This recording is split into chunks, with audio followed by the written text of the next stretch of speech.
Hello friends, welcome to Mat Kitchen. Mat কিচেনে আপনাদের সবাইকে স্বাগত। পুরনো বন্ধুদের পাশে থাকার জন্য ধন্যবাদ এবং নতুন বন্ধুদের স্বাগত জানিয়ে শুরু করছি আজকের রেসিপি। আজ আমি তৈরি করছি পাবদা মাছের ঝাল, আর সেটা কিভাবে করছি সেটাই শেয়ার করছি। মাছটা প্রথমে ভালো করে ধুয়ে নিয়েছি, তারপরে কাটা ভাঙা গরম জলে যেরকম আমি প্রতিনিয়ত মাছ ধুয়ে নিই সেরকমভাবেও ধুয়ে নিয়েছি।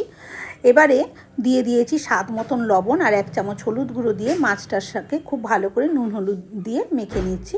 এখানে একটু কাঁচা তেলও ব্যবহার করতে পারেন, যদি কড়াইতে দিলে পাবদা মাছ ফাটে না, তবু যদিও ফাটে, এখন সব মাছই প্রায় ফাটে, একটু তেল দিয়ে দিলে কিন্তু আর তেলের মধ্যে কড়াইতে দেওয়ার পর ফাটবে না। এবারে মাছটাকে নুন হলুদ মেখে আমি রেখে দিয়েছি 10 মিনিট। এদিকে একটা কড়াই বসিয়ে কড়াইতে দিয়ে দিয়েছি সর্ষের তেল। অবশ্যই এটা সর্ষের তেলেই রান্না করলে খেতে বেশি স্বাদ হবে। এবার তেলটা ভালো মতন গরম হয়ে গেলে এখানে আমি দিয়ে দিচ্ছি মাছ। যেহেতু মাছগুলো সাইজে অনেক বড়, তাই আমি দুখানা করে মাছ দিয়েই কিন্তু এখানে ভাজা করে নেব। আর এই কড়াইটা যেহেতু আমার খাব্বা, সেহেতু চেতনা নয়, সেহেতু আমি দুখানা মাছই দিয়েছি। একটা পিঠ একটু ভাজা হতে দেব, তারপরে আমি এইভাবে উল্টে দেব। আশা করছি দেখে বুঝতেই পাচ্ছেন যে মাছগুলো উল্টাতেও কত অসুবিধা হচ্ছে। এইভাবে আমি উল্টে পাল্টে লালচে করে ভেজে নেব। আমরা একটু লালচে করে মাছ ভাজা পছন্দ করি, তাই সেরকমভাবেই আমরা ভেজে নিচ্ছি। আর যে যেরকমভাবে মাছ ভাজাটা পছন্দ করেন সে সেরকমভাবে ভেজে নেবেন। এবার ওই তেলে আমি বাকি মাছ দুটোকেও আরও ভেজে নেব। ওই একই রকমভাবে উল্টে পাল্টে এটাকেও আমি লালচে করে ভেজে তুলে নিচ্ছি। সব মাছ কটা কিন্তু ভাজা হয়ে গেছে, এই যে দেখুন। এবারে ওই তেলেই বাকি রান্নাটা করে ফেলবো। তার জন্য দিয়ে দিচ্ছি আমি 1/2 চামচ কালো জিরে। জিরেটা ভালো মতন ফোড়ন হয়ে গেলে এখানে একটা টমেটো দিয়ে দিচ্ছি। টমেটোটা দেওয়ার পরে এখানে একটু লবণও দিয়ে দিচ্ছি, যাতে টমেটোটা খুব সুন্দরভাবে তাড়াতাড়ি নরম হয়ে যায়। নুন দেওয়ার কারণে টমেটোটা তাড়াতাড়ি নরম হয়ে যাবে। এবারে মিনিট খানেক কি 1.5 মিনিট মতন উল্টে পাল্টে এভাবে নাড়াচাড়া করে নিলাম। দেখুন টমেটোটা কিন্তু খুব ভালোভাবে নরম হয়ে গেছে। এবারে এখানে দিয়ে দিয়েছি সর্ষে বাটা। এখানে 1 চামচ দিয়েছি কালো সর্ষে আর 2 চামচ দিয়েছি সাদা সর্ষে।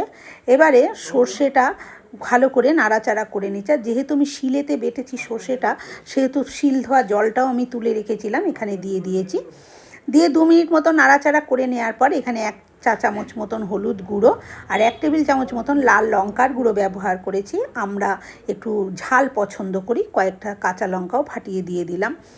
এবার ঝাল পছন্দ করি বলে আমি এখানে লাল লঙ্কার গুঁড়োটাও ব্যবহার করেছি, তাতে কালারটাও বেশ সুন্দর আসবে আর ঝালটাও হয়ে যাবে। আর আপনারা যদি ঝাল লঙ্কার গুঁড়োটা না ব্যবহার করতে চান, সেক্ষেত্রে আপনারা এখানে কিন্তু কাশ্মীরি লঙ্কার গুঁড়ো দিতে পারেন, তাতে কিন্তু ঝাল হবে না, কিন্তু কালারটা এরকম সুন্দর আসবে।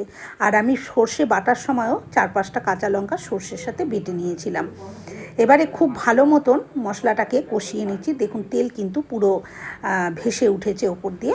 এবারে দিয়ে দেবো পরিমাণ মতন জল। আর সর্ষে বাটার তরকারি যদি একটু ঝাল ঝাল হয় তাহলে কিন্তু খেতে বেশি ভালো লাগে, আর আমরা অবশ্যই একটু ঝাল পছন্দ করি। এবারে জল দিয়ে একটু লবণ দিয়ে দিয়েছি, স্বাদ মতন দিয়ে ঢাকা দিয়ে দিলাম। 2 মিনিট পর ঢাকনাটা খুলে নিয়েছি, ঝোল কিন্তু ফুটে গেছে। এবার গ্যাসের আঁচটা আমি একটু কমিয়ে দিয়েছি, কমিয়ে দিয়ে এবার ভেজে রাখা মাছগুলো এর মধ্যে দিয়ে দিচ্ছি। ভেজে রাখা মাছটা এই ঝোলের মধ্যে দিয়ে এবারে আমি একটু ফুটিয়ে নেব। আমি কিন্তু বেশিক্ষণ আর ফোটাবো না, মাছটা দেওয়ার পর 2 মিনিট মতন ফুটিয়ে নিলেই কিন্তু হয়ে যাবে। বন্ধুরা, আমার আজকের এই সর্ষে পাবদা রেসিপি কেমন লাগলো কমেন্ট করে অবশ্যই জানাবেন। ভালো লাগলে একটা লাইক দেবেন, আর আমার চ্যানেলে নতুন বন্ধু হয়ে থাকলে চ্যানেলটি সাবস্ক্রাইব করে নেওয়ার অনুরোধ রইল। পাশে থাকা বেল আইকনটা অবশ্যই প্রেস করবেন, কারণ আমি যখনই কোনো নিত্য নতুন রেসিপি শেয়ার করব, নোটিফিকেশন আপনাদের কাছে পৌঁছে যাবে সবার আগে। গ্যাসটা অফ করে আমি স্ট্যান্ডিং টাইমে 2 মিনিট রেখেছিলাম, নামানোর আগে একটু কাঁচা তেল দিয়ে দিয়েছি। আজকের মতন এই পর্যন্ত। ভালো থাকবেন, সুস্থ থাকবেন, ধন্যবাদ।